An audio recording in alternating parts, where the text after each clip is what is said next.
ಈಗ ಮಾನ್ಯ ಕೇಂದ್ರ ಸಚಿವರು ತಮ್ಮನ್ನೆಲ್ಲ ಉದ್ದೇಶಿಸಿ ಮಾತನಾಡ್ತಾರೆ. ಎಲ್ಲರಿಗೂ ನಮಸ್ಕಾರ. Good morning. As you have heard and you are aware that the year 2023, India under Prime Minister Narendra Modi ji has assumed the leadership of the G20, the presidency of the G20. And the G20 as a group of the world's top 20 nations talks about international cooperation, which includes trade, climate change, sustainable development, health, agriculture, energy, environment, anti-corruption. The G20 members, you are all aware, are the top 19 nations of the world, the biggest economies of the world, the most influential countries in the world. And in this year, India is the president. In the backdrop of a world that is coming out of the COVID pandemic, in the backdrop of a world increasingly recognizing India's presence on the world stage in general as the fifth largest economy in the world, and most importantly, in the space of digital economy and innovation in particular. The Digital Economy Working Group, which is part of the G20, has had 3 meetings so far, and the 4th and final meeting is very appropriately is in India's tech capital, Namma Uru Bengaluru. Our city of Bengaluru is the destination of this 4th and final DEWG. I will just quickly summarize for you how in the post-COVID world and during the COVID and post-COVID, how India's technology capabilities, all in a sense launched in 2015 by our Honorable Prime Minister as Digital India program, have played a very significant part of India's resilient fight against COVID during the 2 years of pandemic. And today, India is becoming a case study for the rest of the world in how we have created digital public infrastructure like India Stack, how we have created the world's fastest growing innovation ecosystem with startups that are crossing 1 lakh startups with over 100 unicorns. And as equally important as all this, how technology has been used in India to transform citizens' lives, which is where the India Stack comes in. So I want to just share with you that over 8 countries have signed MOUs with India. 8 countries, where the DPI, the digital public infrastructure that connects citizens to governments and that have transformed citizens' lives and democracy and governance in our country. 8 countries have agreed to work with India to take our technology and implement it in their countries. And today in Bengaluru, 120 startups from all around the world have assembled as a recognition of the world's, of India standing as a center of gravity almost of the innovation ecosystem, global innovation ecosystem, and a global champion of innovation and startups for all the countries of the world, especially the global south. It is extremely exciting times that we are living in. The Honorable Prime Minister has referred to the coming decade as a decade of technology opportunities. And he has also said on 15th of August 2021 that the India decade will be built by, energized by the creativity, the determination and the energy of young Indians from all around the country. So we are, and as the G20 is showing, as the DWG is showing, and as today's G20 DIA shows, this message and preeminence of India in the world of innovation and startups is being recognized by the world. And India's message to the world is of partnership, of open source DPIs, of creating innovation ecosystems in their own countries, and helping them create the digital skills that are required for their success in the coming decade. Thank you. I will take some questions if there are any questions. ದಯವಿಟ್ಟು ತಮ್ಮ ಹೆಸರು ಯಾವ ಸಂಸ್ಥೆಯಿಂದ ಬರ್ತಾ ಅಂತ ಹೇಳ್ಬಿಟ್ಟು start ಮಾಡಿ ದಯವಿಟ್ಟು. Thank you.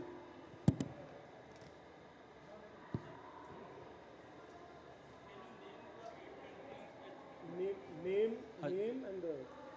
Sir, I am Shailesh Yadav from ANI News Agency. Sir, can you name the 8 countries and what type of this MOU is, and how this is going to help these 8 countries? The countries that have signed MOUs with India are Armenia, Sierra Leone, Suriname, Antigua, Barbados, Trinidad and Tobago, and Papua New Guinea and Mauritius.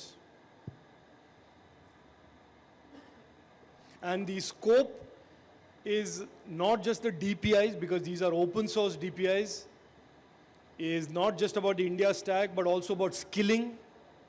It is also about helping them create their own startups and innovation ecosystems in their countries. Good morning. Vijay. Vijay from Bangalore, DNS Delhi. My question is, we know the advantages of digital economy, everything. What are the side effects of black economy? And what is the policy making by the government of India or rest of the world in this regard? Black economy. Black economy, advantages and disadvantages of it. No, so first of all, I won't pretend that I understood the question, but let me answer on the economy front. As I said in my, in the speech during the inaugural, innovation is now increasingly an important part of the economic architecture of countries, economic goals.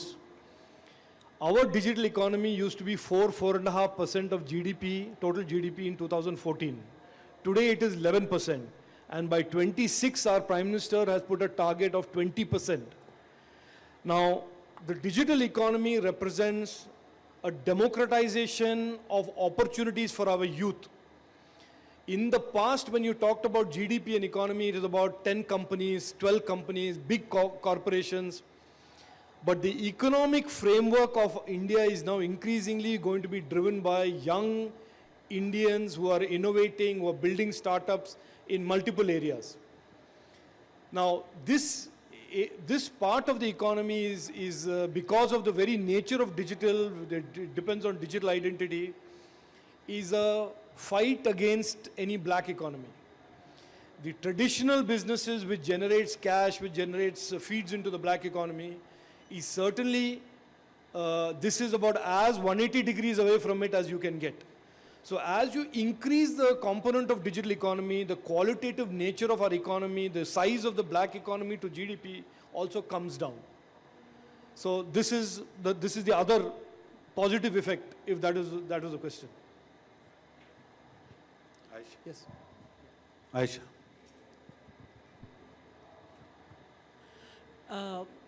The fact that the G20 countries are now, the G20 is reaching the finale next month. So what are your expectations on the outcome documents that is likely to emerge from here? Because there will be ministerial meeting at this G20 here. So what are the expectations? On what lines will the core declaration be? So I won't, I should not speak about what the document is. The document is for the ministerial meeting to finalize. But I can certainly tell you that the broad topics that we believe are relevant for the world in this era of digitization are DPIs, which I've said, the digital public infrastructure, the digital goods for the rest of the world, the safety and trust of the internet, which is cyber security, cyber safety. The third is skills, so that there is this phenomenon that technology was a very exclusionary part of the global economy, which is where some countries in the West or some companies cornered all the opportunities, that through a concerted effort within the G20 and led by countries like India, we can address the gap in digital skills around the world. And that is why our Honorable Prime Minister's leadership, in a sense, of the Global South, where all of these things that I talked about are very relevant, becomes very relevant. So I will not comment on the exact text and phrase of the document, but broadly I think the world today wants a cooperative, harmonized approach towards safety and trust in technology, on skills, and certainly more and more deployment of technology for the benefit of people rather than excluding people, which is what India is a case study of. AI facility for all the G20 country travelers. What is the status on that? Could you tell us more about this? Look, the India stack, the UPI, which is a part of the India stack, which is the fintech or the payment layer, is increasingly being adopted, because as you are seeing today in the post-COVID world, more and more countries that are interested in bilateral transactions. Singapore, Japan, the Middle East, the UAE has all signed up, France recently. We see the UPI platform for its simplicity, for its speed, latency, responsiveness being increasingly adopted in the context of more and more countries wanting to deal with India directly, rupee with their currency. So you saw recently that for the first time ever, for a petroleum shipment, India paid the UAE in rupees. So there is that trend, as well as there is this trend that people want increasingly, these open source platforms that are owned by nobody, but allow countries and consumers to transact.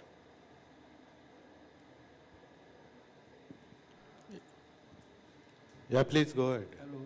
Yeah. Yes.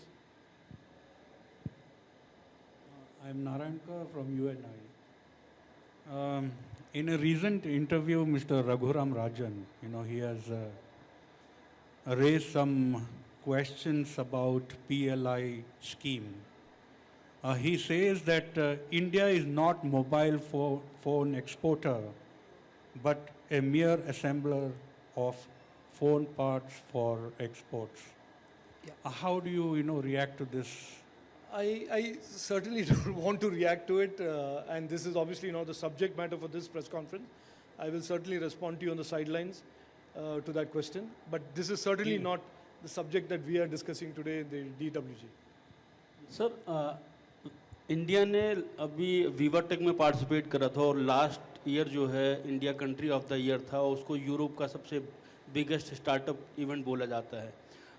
अब जैसे कि India ने ये G20 की presidency में DIA शुरू करा है, इसमें कई कंट्रीज़ के स्टार्टअप जो है पार्टिसिपेट कर रहे हैं, तो ऐसी कोई योजना है कि हम इसको G20 के बाद भी बड़े लेवल पे स्टार्टअप का कोई इवेंट करें जिसमें कम से कम G20 कंट्रीज़ के या एशिया के ज़्यादातर कंट्रीज़ पार्टिसिपेट करें? और देखिए, मैं बड़ा स्पष्ट रूप से कहना चाहता हूँ कि ये जो भी हम कहते हैं यहाँ पर DWG में हो या G20 में हमारे प्रधानमंत्री जी कहते हैं, हम वो मीटिंग के लिए नहीं कहते हैं.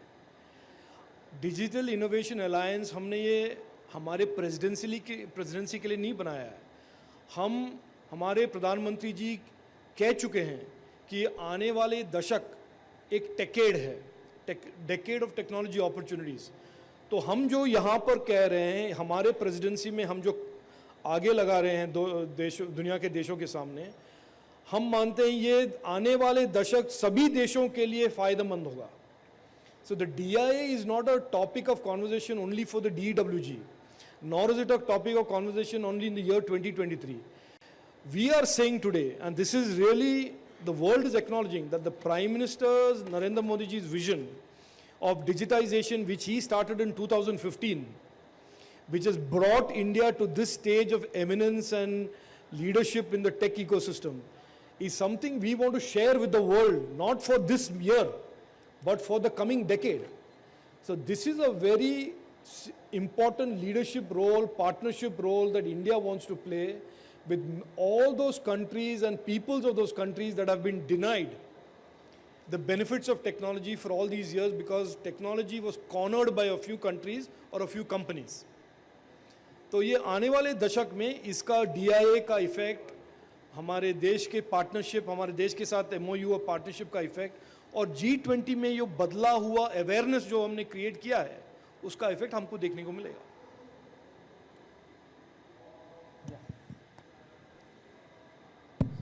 Yeah, hi, I'm Uma Kannan from the New Indian Express. Just a follow-up on the MOU that you were talking about, 8 countries. So is this part of G20 and also are you expecting more countries to sign up? No, so I'll explain this. It's not necessarily part of G20, nor is it not connected to G20, because I'll tell you why. In the G20, there is a growing consensus about the power and efficacy of DPIs. How open source DPIs, digital public infrastructure, benefit people who have been excluded from the empowerment of technology for so many years. So the DPI is now increasingly seen by countries as a way to connect to their citizens, give better governance, help digitize their own economies, and so on. And we are saying, as part of that, we are saying, here is what the India stack is, here is what the India DPI is, and we are more than happy to offer this very creative ecosystem of startups and technology to all those countries who want to also adopt and adapt and customize it to their needs. We are seeing interest from across the board, from not 5 countries, 10s and 20s, and I mean, if today we had the capacity, we can sign up 100 countries. But we will take this at steps. We have signed with 8 countries today, and we have already created an India stack, an India DPI developer ecosystem, where many startups from around the country are also becoming part of the ecosystem to create solutions. So this is the way we will approach it. But the interest, because India is such a shining example and shining beacon of how technology has transformed governance, the interest amongst countries is very high.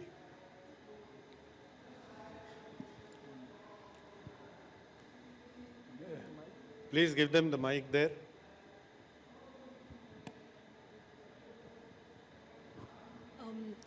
So I'm Savitri from Asianet News in Bangalore. So there are extensive discussions happening regarding the digital public infrastructure, but the instance of leaking data from the CoWIN portal through the Telegram app was like a very controversial subject recently. So how the safety of the data of public citizens can be assured? Is there any topic of discussions which is happening in DIA? So therefore I said there are 3 broad topics that are being discussed in the DWG and broadly as part of the G20, which is one is, like I said, DPI.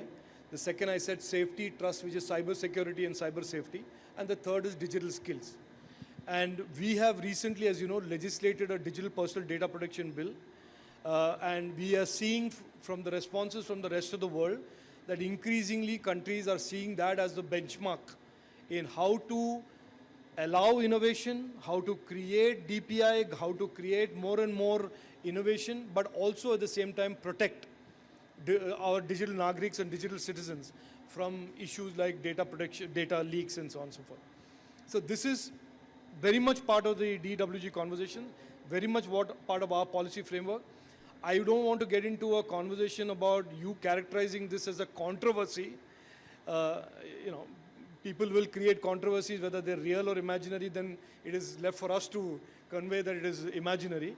But certainly we take, through the legislation that we have now legislated, DPDP, we take our duty to ensuring our citizens' rights to data protection very, very seriously.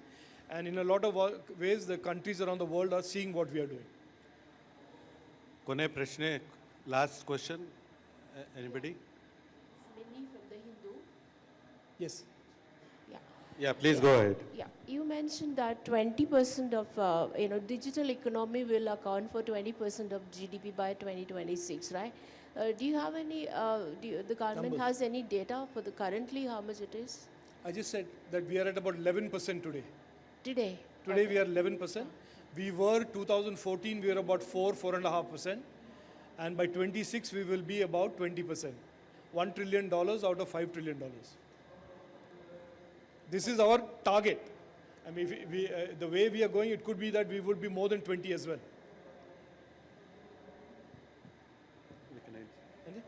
Thank you. Thank you, everybody. ನಮಸ್ಕಾರಗಳು. Thank you. Thank you.